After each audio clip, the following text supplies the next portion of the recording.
guys, in today's review is on a all-new tooled pre-grouping locomotive, and this all-new tooled pre-grouping locomotive is a collaboration between EFE Rail and KERNOW, which is BACHMANN, and it is the LSWR T3 by EFE Rail. And when this first got announced, it was a soft one, and it was September 2024, and ever since then I've been keenly watching the project with interest. And then on the 6th of November 2024, it had its full announcement, which does make sense for this model because one of them in real life is preserved at the Swanage Railway, so it made perfect sense. And this being a pre-grouping locomotive was a must for me. So I went for E85019, Class T3 440 LSWR. The running number is 561 and it's in the Adam P. Green livery, lined. It's Era 2. Like I said, they were announced September 2024 and they reached us on May 2026. Which is a great turnaround. On average, it is about 2 to 3 years. From here, she looks like an absolute stunning model. So let's get into the review and see what it's all about, shall we? So with this model, you do get a manual and you get 2 detail bags. Let's start with the detail bags. So let's start with the small one, which has your etched number plates for the cab. Again, they are nice, it's metal piece. You also get, I think they are LSWR discs in the diamond, and then you also get your Southern/BR ones as well. Which is a nice touch, you get 2 different variants of the discs, that's great. In your bigger bag, you get a set of wheels or pair of wheels with traction tyres on, which is great for people who want to have more traction with their models. You also get, I think, some splashers for the front bogie. You also get an end pocket coupler for the LOCO, because at the moment the LOCO's got a blanking plate at the front. You get guard irons as well, and you also get some cylinder covers. Most of this stuff here is for, I think it's 4th radius or higher, or display models, and I think there's a few other details in there. Most of it has been painted and lined, which is fantastic. So the owner's information, or owner's manual, depending on your preference.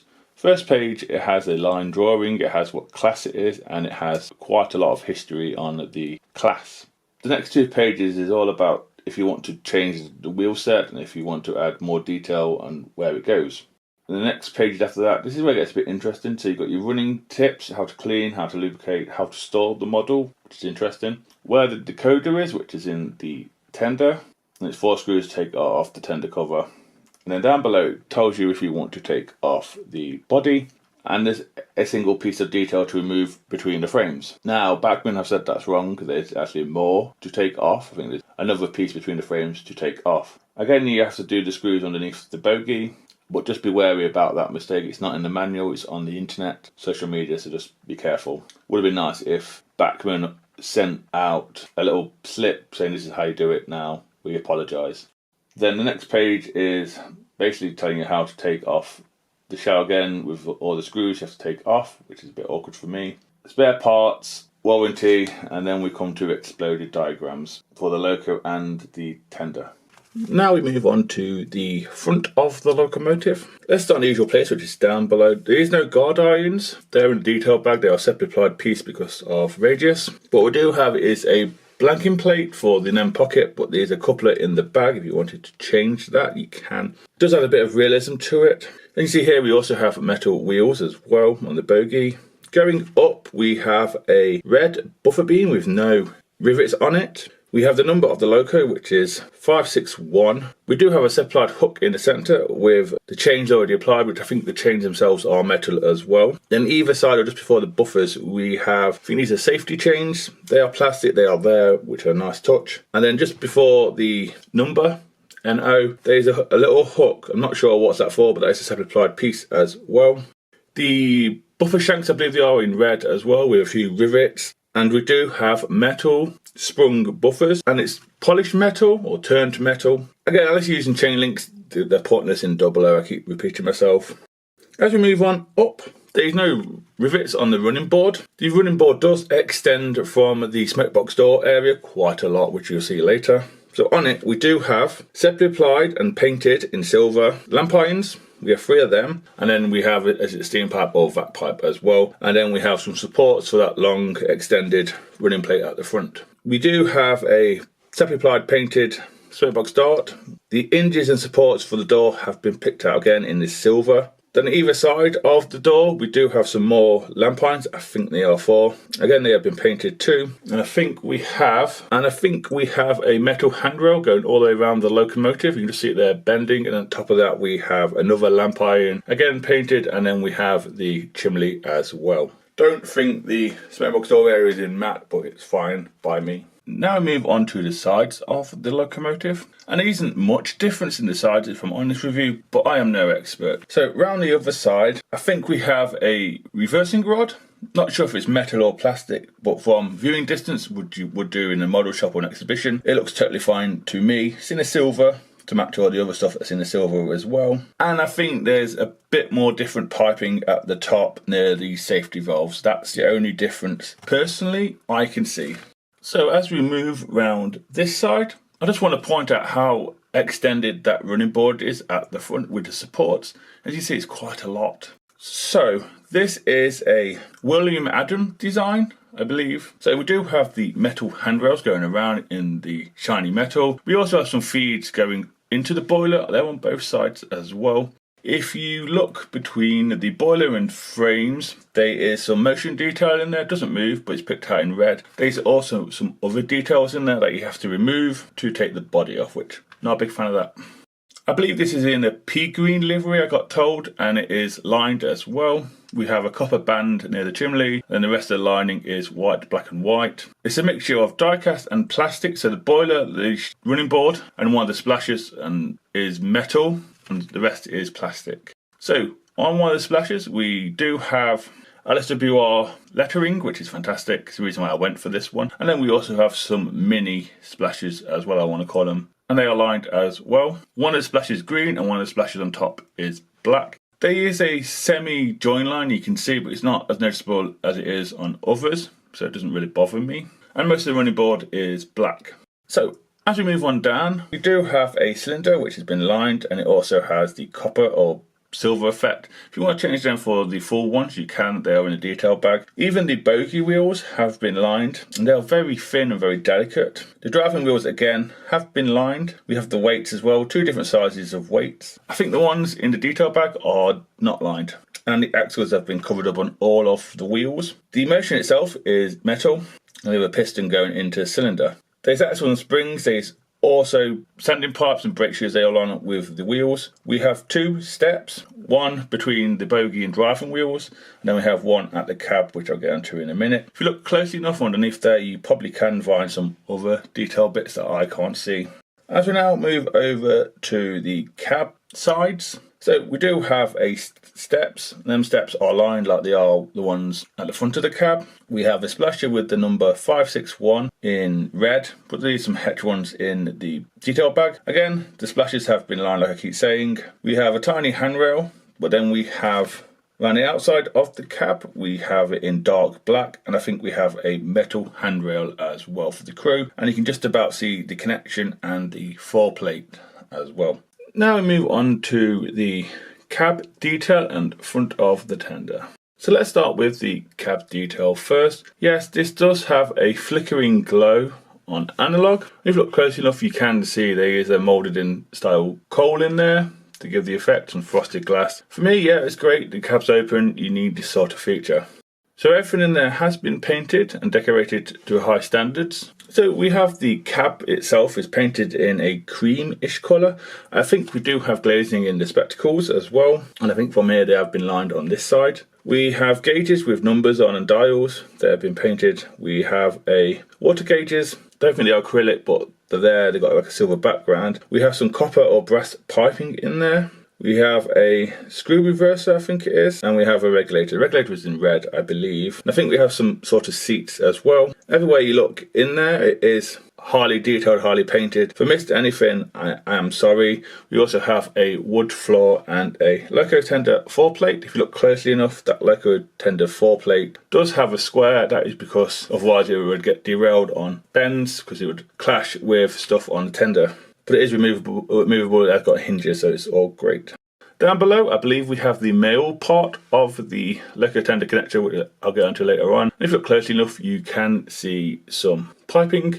If we move over to the front of the front of the tender is in black mainly. We have cupboards, we have a chute, it's all moulded. We have a handbrake or hand thing there for the fireman. That is what's clashing with the foreplate. We also have the wood flooring effect that the LOCO has on tender 2 in brown. We also have some steps if you look closely enough, and then we have I think it's the female part of the 6-pin connection. Like I said, I'll get into that later on. Now move on to the side of the tender. Both sides of the tender, as you probably guess, are exactly the same. So where the firemen will go up and down, where the tools are, these are small discs there, just covered up in the green. You can just about see it. We also have the lining, which is dark black and white, a small black line. Then in the centre we have the green with small writing of LSWR. Again, all this printing is crisp. The top of the tender is green, as you can see, and it does curve outwards, which is a great touch. Some of the versions do have coil rails, but this one doesn't. We have a handrail at the buffer end as well. Again, it's a metal piece. Down below, we do have a few rivets where the steps are. Again, these steps have been painted, and they also have a grate which is separately applied as well. We have the axle and springs all picked out in black. The tender has a lining around the outside, even the arches have the lining as well. The wheels have been lined and painted, and they are a metal piece. And if you look closely enough, you can see some brake rigging shoes between the frames. So as we move on to the back of the tender, there is no guard irons down here, and I don't think there's any in the detail bag. We do have the usual NEM pocket, a couple are applied to the back. The front of the LOCO at the moment has a blanking plate. You can see the steps either side. We do have a red buffer beam with 3 holes for some of the detail parts. We also again have the number of the locomotive, which is 561. Again, it's in this, I think, shadow font, which looks quite nice. We have the buffer shanks, I believe, and they are in red with a few rivets round. The buffers again are metal and are sprung. It's a shiny metal, maybe turned metal.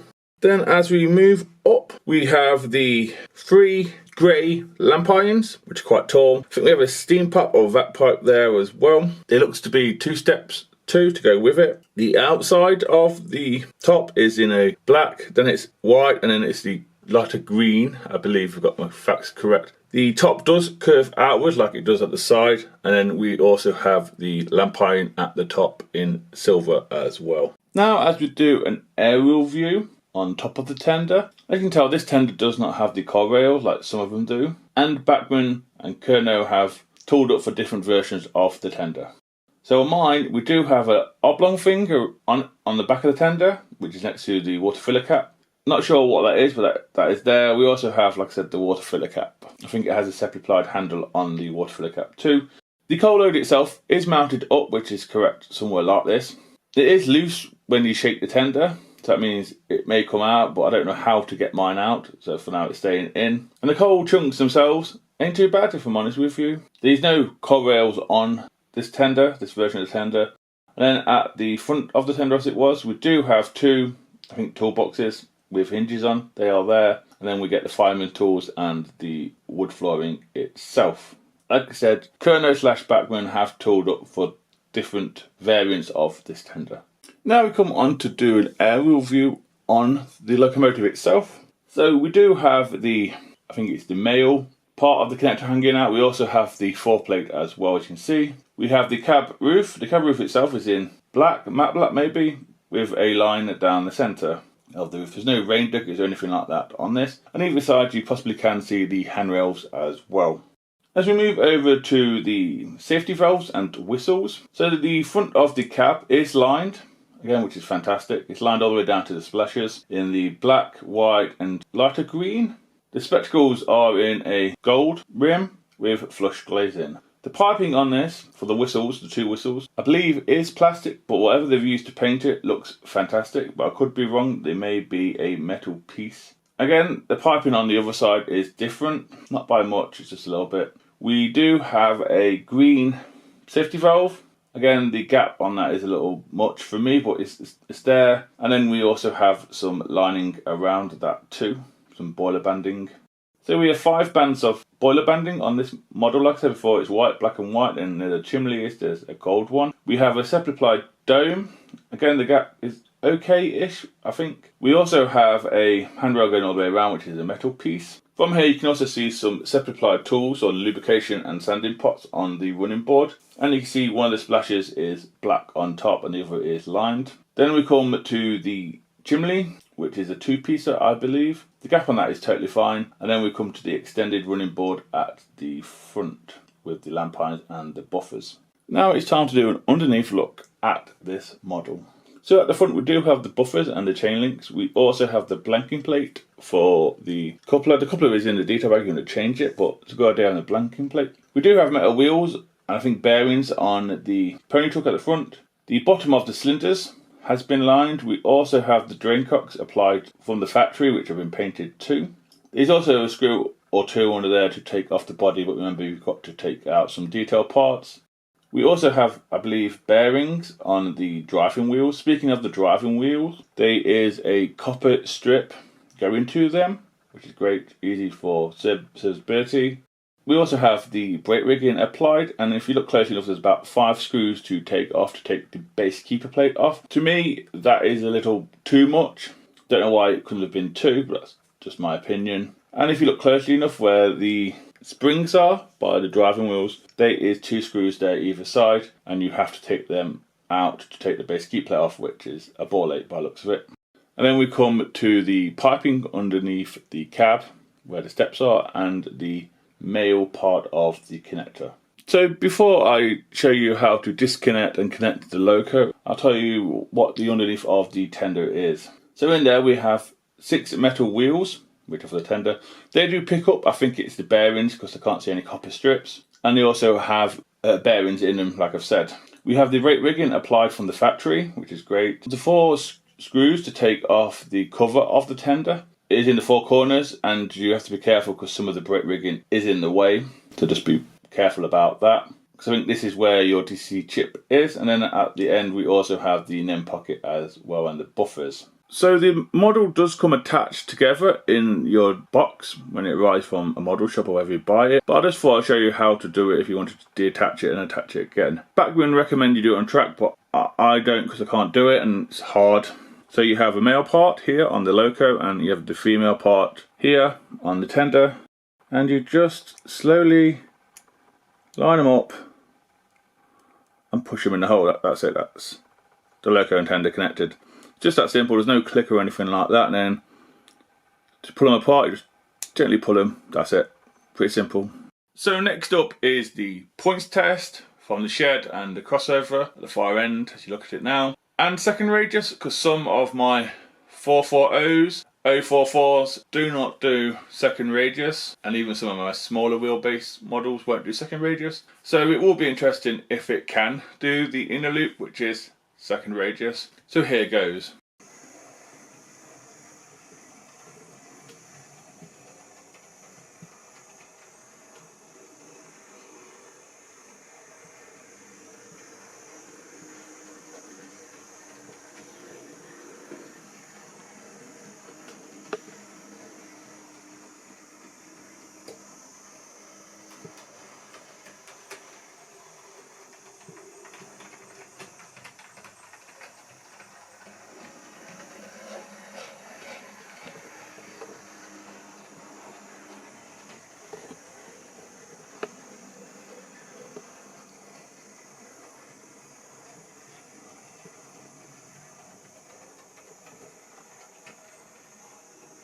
Now it's time for the points test from the shed. So here goes.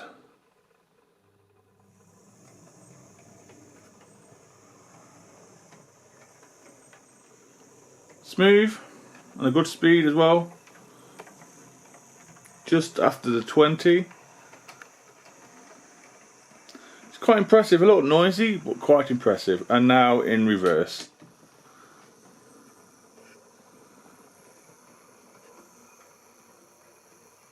Again, that is still impressive. I've slowed down a little bit to the point it almost stopped there. Again, not touched the controller. It is a lot slower in reverse, but it can manage it, which is again is impressive. So next for the points test is the crossover that I have. So here it goes, backwards and forwards.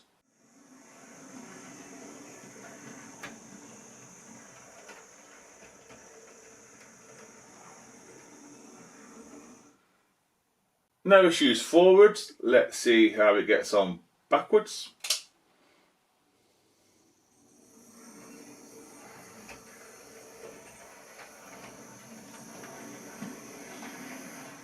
Again, no issues there at all, which is great.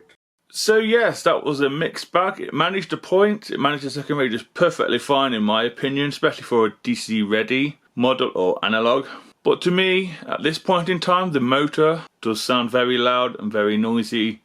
So with that being said, let's get on and see what its slow speed is like and find it a train to pull, shall we? So here goes.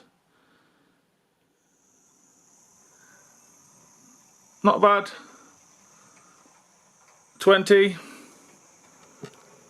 Again, like I said, it is an analog model or DC ready. Again, pretty nice at 20, still noisy.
So guys, that's the end of the review and the running session. Before I give my opinion and price and tell you what it was pulling, in a minute I'm going to put up some clips of other locomotives that have the same wheel arrangement or smaller and the same coaches to see if they struggle as well.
So yeah, that was an odd bunch there. There was some small wheels, there was a single wheel, and they all seemed to manage it at the same speed as that originally was, which was on the 20. So the rolling stock that I ran was some 4-wheel coaches from Hornby & Hattons, just because they look nice and I thought it might manage them at a reasonable speed. As for price and opinion now, so I got mine from KERNOW Model Shop and it cost me £170. If you get this direct from BACHMANN, it's going to cost you £200. Again, compared to other 440s, tender locomotives that are out there for ready to run, that are newly tooled, that doesn't seem a reasonable price. Hopefully now there should be some others that are due to come out or recently come out that are the same wheel arrangement, and to me that doesn't seem a bad price.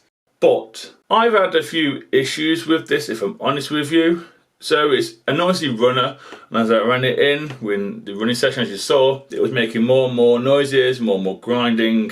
I'm not happy with it. Yes, it has a lot of die cast, it has a mixture of plastic as well. You do get the traction ties in a detail bag, but locomotives this day and age shouldn't need the use of traction ties, especially with the amount of die cast that this model has. So I did turn it up from just above 20 to between 30 and 40 on my Gauge Master Combi, because I was sick and tired of it getting stuck just at the signal box on the corner. It would always get stuck. I would have thought this day and age with technology, these models without traction tie should easily do 10 modern 4-wheel coaches. We only have 6 here. No issues, but no, it doesn't, and it is annoying. I'm not a big fan of traction ties, especially with the 5 screws. You've got to take off the base keeper plate as well. That's annoying. And they didn't give you the tool to undo the crank pin, is it? So that's a bit annoying as well. Also, it's annoying that you've got to take detail parts out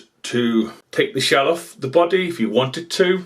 Again, you shouldn't have to take detail parts out of models. And the instructions in the booklet are wrong. You have to go online. And if you haven't got the internet, or you're not on Facebook or any of the social medias, you ain't going to know about this issue. I don't know why BACHMANN didn't send out a card to anyone who's bought it, sort of thing. Or delayed it and edited the booklet or put a piece of paper in the booklet with these models. I think that would have been the right thing to do. I don't like bashing manufacturers, but for me, this model is, I can't recommend it with my experience, if I'm honest with you. I think this one will be going back for a replacement, especially with the loud, grinding, noisy motor. At one point, I thought Freddie Mercury was going to walk in and do I Want to Break Free with the Hoover. That's how loud it was. It was so loud. I don't mean, like I said, I don't mean to hate on a manufacturer or a locomotive, but for me, it's a mixed bag, and I'm not a fan of it at this point in time. If I do get a replacement, I will let you guys know if it's any better. But for me, at £160, £170 from a model shop, for me, I'm sorry, with all the features it's got, it's a down. It's just a struggle, and it wasn't an enjoyable model to review or run. If you're going to display it on a display case and never run it, go for it, knock yourself out. But if you're going to run it, you are going to need traction ties, and you are going to make sure your board is absolutely level. Otherwise, it isn't going to pull 4-wheel coaches, let alone repeat those pre-grouping ones that they have out, which are bogey ones. God knows what it will do to that. Sorry it's a bad review, but that's just my experience with the model. Please take care, and goodbye.